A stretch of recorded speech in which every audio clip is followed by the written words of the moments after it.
أعوذ بالله من الشيطان الرجيم. بسم الله الرحمن الرحيم.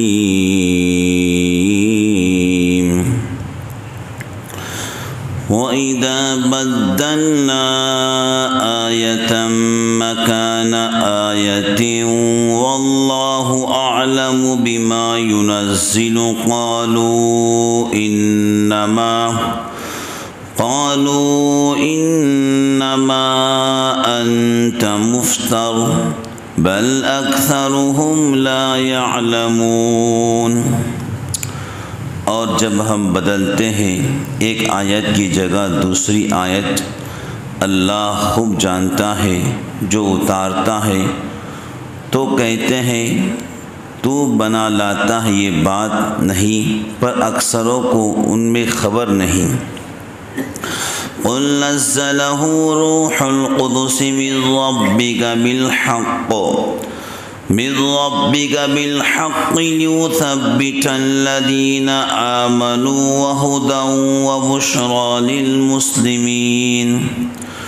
تو کہے اس کو اتارا ہے پاک فرشتے نے تیرے رب کی طرف سے بلا شبہ، تاکہ ثابت کریں ایمان والوں کو اور ہدایت اور خوشخبری مسلمانوں کے واسطے. وَلَقَدْ نَعْلَمُ أَنَّهُمْ يَقُولُونَ إِنَّمَا يُعَلِّمُهُ بَشَرٌ لِسَانُ الَّذِي يُلْحِدُونَ إِلَيْهِ أَعْجَمِيٌّ وَهَذَا لِسَانٌ عَرَبِيٌّ مُبِينٌ. اور ہم کو خوب معلوم ہے کہ وہ کہتے ہیں اس کو سکھلاتا ہے ایک آدمی جس کی طرف تعریض کرتے ہیں، اس کی زبان ہے عجمی اور یہ قرآن زبان عربی ہے صاف. ان الذین لا یؤمنون بآیات اللہ، وہ لوگ جن کو اللہ کے باتوں پر یقین نہیں، لا یہدیہم اللہ ولہم عذاب علیم، ان کو اللہ راہ نہیں دیتا اور ان کے لیے عذاب دردناک ہے. انما یفتری الکذب الذین لا یؤمنون بآیات اللہ واولئک هم الکاذبون. جھوٹ تو وہ لوگ بناتے ہیں جن کو یقین نہیں اللہ کی باتوں پر، وہی لوگ جھوٹے ہیں. خلاصہ تفسیر، اس سے پہلی آیت میں تلاوت قرآن سے پہلے تعوذ یعنی اعوذ باللہ من الشیطان الرجیم پڑھنے کی ہدایت تھی، جس میں اشارہ ہے کہ شیطان تلاوت کے وقت انسان کے دل میں وسوسے ڈالتا ہے. مذکور آیات میں اسی طرح کے وسائس و شیطانی کا جواب ہے. اللہ تعالیٰ جب کسی آیت کو نازل فرماتے ہیں اور آیت کو نازل کرنے کے بعد اس آیت کو منسوخ فرماتے ہیں، مطلب اللہ تعالیٰ نے کچھ حکم دیا اپنے محبوب کے واسطے امت کو، لیکن جب اللہ تعالیٰ اسی آیت کو منسوخ کرنا چاہتے ہیں، یعنی یہ حکم جیسا قرآن پاک کی آیت نازل ہوئی کہ میرے محبوب سے ملنے سے پہلے صدقہ دیا کرو. کیا کرو؟ صدقہ. اب صحابہ کرام کے حالات اس وقت بڑی نازک تھی، ایسے حالات تھے کہ لوگ پانی اور کھجور پر زندگی گزارتے تھے. صحابہ کا جو شروع کا دور تھا بڑا آزمائش کا دور تھا. تذکرہ قرآن کے اندر ہے مَسَّتْهُمُ الْبَأْسَاءُ وَالضَّرَّاءُ وَزُلْزِلُوا حَتَّى يَقُولَ الرَّسُولُ وَالَّذِينَ آمَنُوا مَعَهُ مَتَىٰ نَصْرُ اللَّهِ. ایک وقت آیا کہ صحابہ اور حضور چیخ اٹھے. کیا چیخ اٹھے؟ اے اللہ تیری مدد کب آئیں گی؟ الا ان نصر اللہ قریب. اللہ نے کہا اب میری مدد بہت قریب میں ہے. تو جو دور تھا مکہ پاکہ اور مدینہ پاکہ شروع کا بڑا آزمائش کا دور تھا. بات سمجھ گئے؟ حالات کا دور تھا.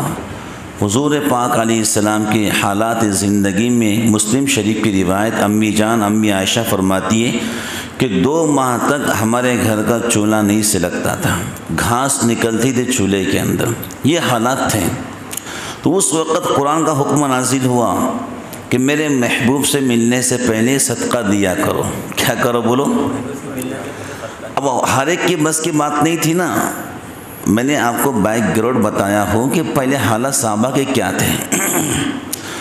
تو حضرت علی رضی اللہ تعالی عنہ نے پیسے جمع کیے اور صدقہ دے دیا۔ وہ جانتے تھے کہ یہ حکم منسوخ ہونے والا ہے۔ بھئی صحابہ کرام کی حضرت رسول اللہ سے ملاقات دن میں 5 مرتبہ ہوتی تھی، ہر نماز کے اندر ملاقات ہوتی تھی۔ اب حضور سے ملنے سے پہلے صدقے کا اللہ نے حکم دیا ہے تو ظاہر سی بات ہے ماننا تو پڑے گا، لیکن ہر ایک کے بس کی بات۔ تو حضرت علی نے فوراً صدقہ دے دیا، دل میں سوچا کہ یہ حکم منسوخ ہونے والا ہے۔ بولو کیا ہونے والا ہے؟ یعنی اللہ تعالیٰ اس حکم کو جلدی واپس لے لیں گے، یہ ہر ایک کے بس کی بات نہیں۔ بعد میں فتوحات کے دروازے اللہ نے کھولا ہے صحابہ کرام کے لیے۔ تو ایسے ہی اللہ تعالیٰ کسی چیز کا حکم دیتے ہیں اور پھر اس حکم کو اللہ منسوخ یعنی ختم کرتے ہیں، پھر دوسرا حکم اللہ نازل کرتے ہیں۔ بات سمجھ گئی؟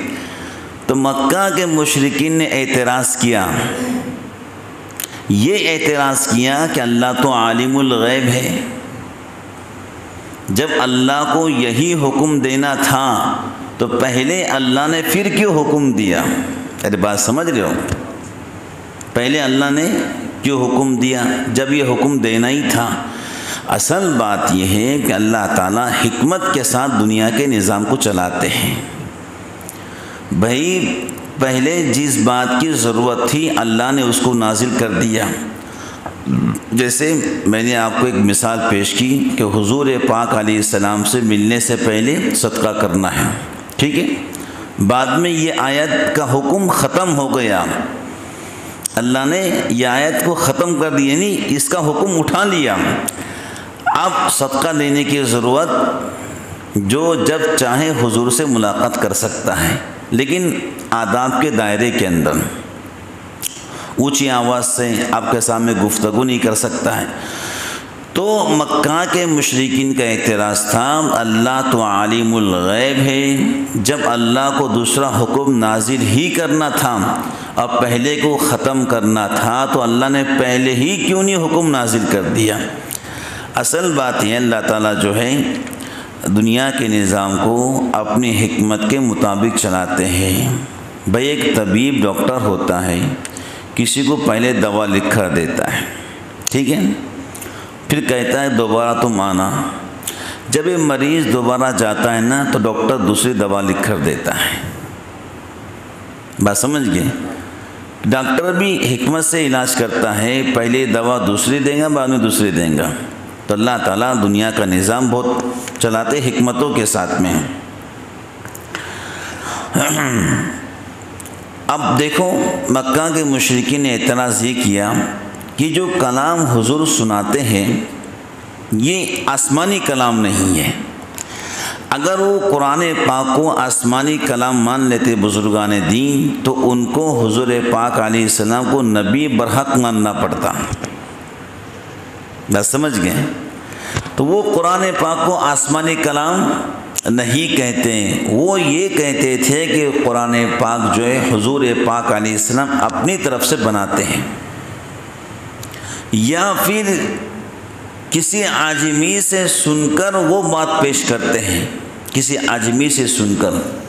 بات سمجھ گئے؟ مکہ پاک کے اندر ایک بندہ تھا، بلعام یا مقیس اس کا نام تھا، روم کا باشندہ تھا، لوہار تھا، رہنے والا روم کا تھا، لوہار تھا، اور بلعام یا مقیس اس کا نام تھا۔ حضور پاک علیہ السلام اس کو قرآن پاک کی تلاوت سناتے، وہ آپ کی تلاوت کو خوب غور سے سنتا تھا، آپ کی ہر بات کو اہمیت کے نگاہ سے دیکھتا تھا، اہمیت سے سنتا تھا، اور اس کو کچھ انجیل کی باتیں یاد تھی، وہ حضور کو انجیل کی باتیں بتلاتا تھا۔ تو اللہ کے محبوب کبھی کبھار اس کے پاس بیٹھا کرتے تھے۔ اب لوگوں نے یہ بات چلائی کہ بلعام سے کچھ باتیں سنتے ہیں وہی ہم کو پیش کرتے ہیں۔ ارے بات سمجھ گئے؟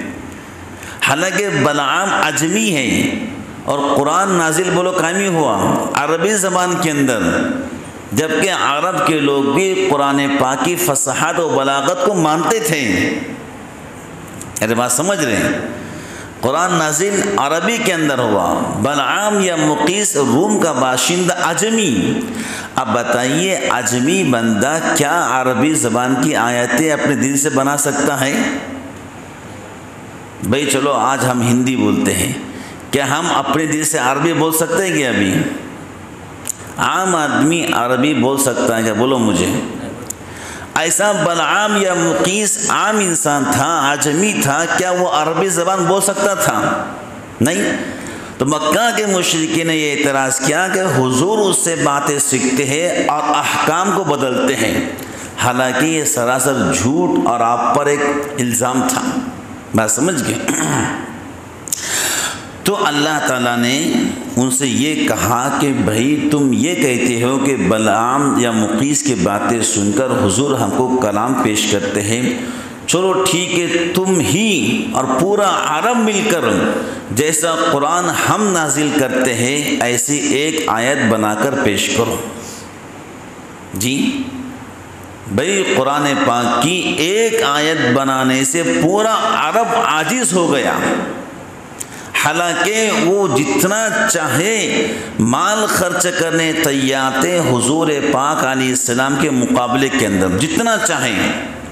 آپ اس سے اندازہ لگاؤ کہ مکہ کے مشرکین نے ابو طالب سے کہا تھا اگر محمد کوئی خوبصورت لڑکی چاہتے ہیں تو ہم مکہ کے سب سے حسین بچی ان کو پیش کریں گے، اگر سرداری چاہتے ہیں تو ہم سب لوگ ان کو اپنا لیڈر اور قائد اور سردار مان لیں گے، اگر دولت چاہتے ہیں تو مکہ کی ساری دولت ان کے قدموں میں لا کر ڈال دیں گے، لیکن وہ ہمارے دیوی دیوتا کو برا بھلا کہنا چھوڑ دیں۔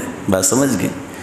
یعنی مکہ کی اس سے اندازہ کرو کہ مکہ کے لوگ ہر چیز دینے آپ کو تیار تھے، آپ کے مقابلے کے اندر ہر چیز لگانے تیار تھے، لیکن انہوں نے لاکھ کوشش کی، پورے عرب کو جمع بھی کیا کہ قرآن پاک جیسی ایک آیت بنا کر پیش کرو۔ پورا عرب جو شاعری کے اندر مشہور تھا، ایک ایک آدمی ایک ایک وقت میں 100 اشعار پڑھا کرتا تھا، اور ایسا نہیں پہلے سے یاد کر کے آئے، بس کھڑے ہو گیا اشعار پڑھنا شروع کر دیا۔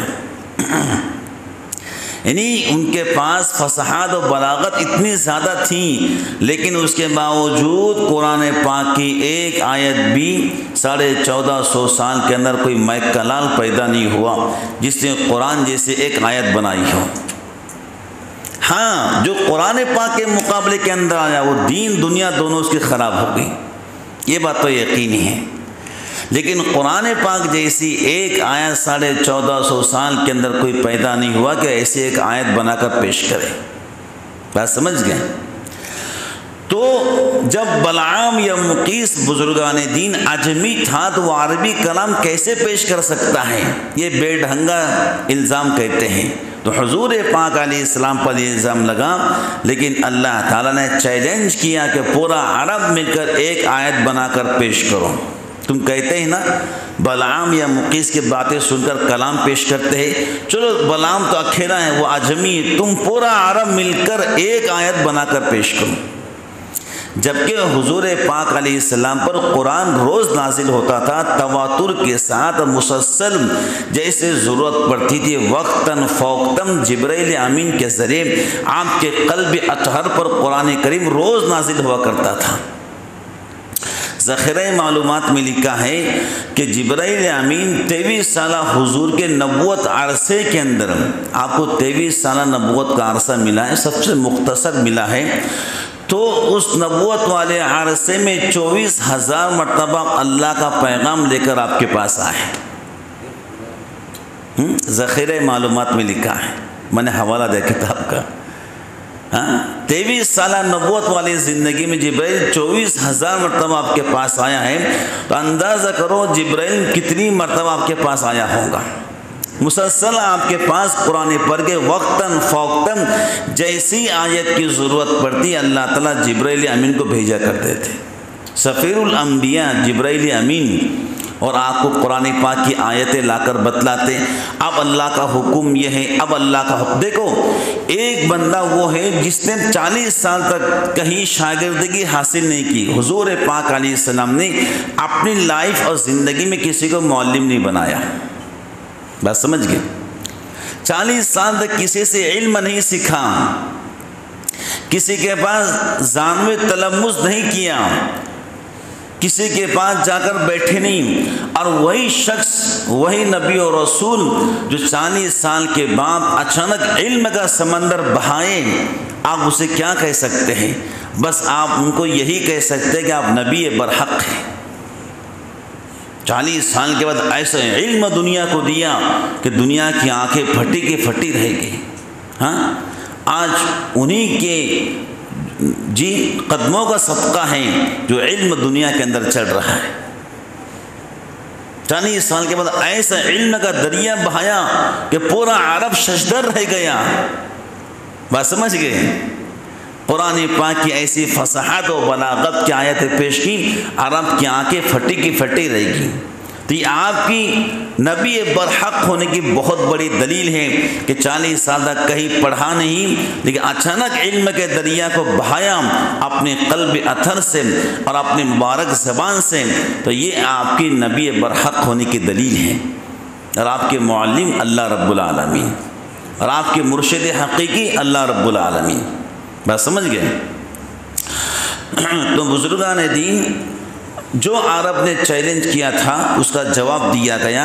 اور دیکھو جو اللہ کی آیتوں پر ایمان نہیں لاتے ہیں اللہ کبھی ان کو ہدایت نہیں دیتے ہیں، بات سمجھ گئے نا؟ مجھے اور آپ کو اور جتنے بھی انسانیت ہے، مسلمان ہو یا غیر مسلمان ہو، جب تک قرآن کی آیتوں پر ایمان نہیں لائیں گے کسی کو ہدایت ملنے والی نہیں۔ ہم کو قرآن کی ہر آیت کو ماننا پڑے گا، چاہے وراثت کی آیتیں ہو، طلاق کی آیتیں ہو، نماز اور رمضان شریف کی ہو، چاہے قرآن پاک کا کوئی بھی حکم ہو، اگر ہم اس کے خلاف جا رہے ہیں اور وہ حکم ہم کو سنایا جا رہا ہے تو ہم کو اس کو ماننا فرض ہے، فرض عین ہے۔ قرآن پاک کی ہر آیت کے حکم کو ماننا فرض عین ہے، چاہے ولی کامل ہو، مرشد کامل ہو، نہیں مانے گا ایمان سے نکل جائے گا، بات سمجھ گئے نا؟ تو بزرگان دین جو قرآن پاک کی آیتوں کو نہیں مانتے ہیں اللہ کبھی انہیں ہدایت نہیں دیتے ہیں، اور جو قرآن پاک کی آیتوں کو نہیں مانتا ہے اللہ اس کو دردناک سزا دیں گے۔ جی تو جو لوگ نعوذ باللہ آپ کو مفتری کہتے تھے، جھوٹ افترا کرنے والے، تو یہی لوگ ہیں جن لوگوں نے آپ کو جھوٹ کہا، آپ تو امین اور صادق تھے اور پوری زندگی اپنے سچ کہا۔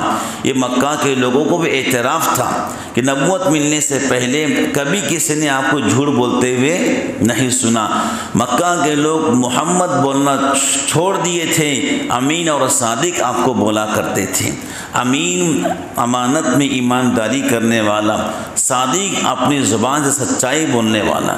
پورا عرب اپنی امانت آپ کے پاس لا کے رکھتا تھا، اور جب بھی گھر میں کوئی فساد اور جھگڑا ہوتا تھا تو لوگ آپ کو حاکم بنایا کرتے تھے کہ آپ حاکم بنیے، فیصلہ کیجیے، بات سمجھ گئے؟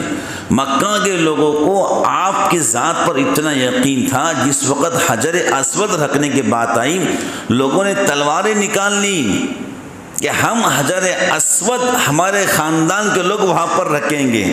کوئی کہہ رہا ہے کہ میرا خاندان کے لوگ وہاں رکھیں گے، کوئی کہہ رہا کہ ہمارے خاندان کے بڑے بزرگ ہیں وہ اپنے ہاتھ سے وہاں رکھیں گے۔ تو مکہ کے لوگوں نے تلواریں نکال لی، کیا کے لیے؟ لڑائی کرنے کے واسطے، بات سمجھ گئے؟ کہ کعبۃ اللہ کی تعمیر اب نئی ہو گئی ہے، حجر اسود کو اس کی جگہ رکھنا ہے تو ہمارے خاندان کے لوگ رکھیں گے تاکہ ہمیں عزتیں ملیں۔ یہ ہوتا ہے، کوئی کہہ رہا کہ ہمارے ابا جان رکھیں گے، کوئی کہہ رہا کہ ہمارے دادا رکھیں گے۔ تو تلواریں نکل گئی، اب جنگ ہوں گی، جو جیتیں گا وہ رکھیں گا۔ یہ حالت تھی مکہ کی۔ تو لوگوں نے کہا ٹھیک ہے بھائی، جو صبح جلدی کعبۃ اللہ میں آئیں گا وہ جو فیصلہ دیں گا پورا مکہ مانے گا۔ تو بہت اچھی بات۔ تو فجر کی نماز سے پہلے حضرت تشریف لائے، کعبۃ اللہ میں قرآن کی تلاوت کر رہے ہیں۔ تو جیسے ہی آپ تشریف لائے، صبح ہوئی، لوگوں نے دیکھا کون سب سے پہلے آیا ہے، تو معلوم پڑا سب سے پہلے آنے والے شخص محمد الرسول اللہ ہے صلوات اللہ وسلام علیہ۔ سارے مکہ کے لوگوں نے کہا یہ جو فیصلہ کریں گے ہم مان لیں گے۔ دیکھو اتنا بھروسہ آپ کے اوپر، سادی بات نہیں ہے۔ لوگ تلواریں نکال لیے اور پیالوں میں خون ڈال کر اپنے ہاتھ کو تر کر لیے کہ اب جنگ ہونا طے ہے۔ مکہ کا ایک دستور تھا، جنگ کرنے سے پہلے پیالے کو خون سے بھرتے تھے اور ایسے ہاتھ اسے ملتے تھے، اب ہم جنگ کرنے والے ہیں۔ تو سب نے کیا کہا کہ ہم کو آپ کے ذات پہ بھروسہ، جو آپ فیصلہ دیں گے پورا مکہ مانے۔ دیکھو کتنا اعتماد آپ پر۔ آپ نے کہا بھائی چادر منگاؤ، چادر منگائے اور جتنے بھی قبیلے کے بزرگان دین تھے سب کو بلایا، کہا سب پکڑو، سب نے پکڑ لیا۔ اور جہاں پر رکھنا تھا حضرت نے اپنے ہاتھ سے رکھ دیے۔ آپ کی حکمت، آپ کی بصیرت، آپ کی ایمانداری سے اتنی بڑی جنگ منٹوں میں ٹل گئی۔ بات سمجھ گئے؟ تو مکہ کے لوگ آپ کو امانت دار سمجھتے تھے، صادق سمجھتے تھے۔ بس دو وجوہات تھی جو میرے سمجھ میں آتی ہے تفسیر کے اعتبار سے اور سیرت کے اعتبار سے۔ ایک چیز تھی کہ ہماری سرداری ختم ہو جائیں گی، اور دوسری چیز تھی کہ لوگ ہم کو لیڈر کہنا چھوڑ دیں گے۔ اور ایک زیادہ آپ سے لوگوں کو حسد تھا۔ جو کچھ میں نے سورہ بقرہ کی تفسیر پڑھی ہے اس میں یہ بات لگتی کہ زیادہ لوگوں کو آپ سے حسد تھا۔ کیا تھا بولو؟ حسد، کینہ، بغض۔ اور دیکھو یہودی لوگوں نے تورات کے اندر آپ کے مکمل صفات کو پڑھا تھا، مکمل صفات آپ کی پوری زندگی انہوں نے ہو بہو تورات کے مطابق پائی تھی۔ عیسائیوں نے آپ کی پوری زندگی انجیل کے مطابق پائی تھی، لیکن خود ان کا کہنا ہے ہم آپ کو اس سے نہیں مانتے کہ ہماری سرداری ختم ہو جائیں گے، لوگ ہم کو بڑا کہنا چھوڑ دیں گے اور ہم کو آپ سے بغض اور کینہ ہے۔ کیا ہے بولو؟ بغض اور کینہ۔ تو جنہوں نے حضور سے بغض اور کینہ رکھا وہ کبھی کامیاب بولو نہیں ہوئے، اور جنہوں نے آپ سے محبت کی، چاہے دور کے رہنے والے ہیں، بلال حبشہ کے رہنے والے ہیں، اللہ نے کامیاب کیا۔ صہیب روم کے رہنے والے ہیں، اللہ نے کامیاب کیا۔ عمار یمن کے رہنے والے ہیں، اللہ نے کامیاب کیا۔ ابو ذر غفاری قبیلے سے ان کا تعلق ہے، اللہ نے کامیاب کیا۔ حضور نے کہا میری امت کا سب سے بڑا درویش صحابی ابو ذر غفاری ہیں۔ ارے بات سمجھ رہے کچھ؟ تو کہنے کا مقصد ہے بزرگان دین جو قرآن پاک کی آیتوں کو نہیں مانے گا اللہ کبھی اس کو ہدایت نہیں دیں گے، اور جو قرآن پاک کی آیتوں کو نہیں مانے گا اس کو اللہ رب العالمین دنیا اور آخرت کے اندر ضرور سزا دیں گے۔ جو ہمارے سامنے آج کئی مثالیں ہیں جنہوں نے قرآن پاک پر اپنے ناپاک ہاتھ پھیرنے کی کوشش کی، ایمان بھی گیا، جس مذہب کے اندر گئے ہیں وہاں سے بھی بیزار ہو گئے ہیں، اب اس پوزیشن میں پہنچ چکے ہیں کہ میں خودکشی کرنا چاہتا ہوں۔ اللہ تعالیٰ حفاظت فرمائے۔ تو بہرحال یہ تفسیر قرآن پاک کی آیتوں کی اللہ رب العالمین مجھے آپ کو عمل کی توفیق عطا فرمائے۔ آمین۔ وآخر دعوانا ان الحمد للہ رب العالمین۔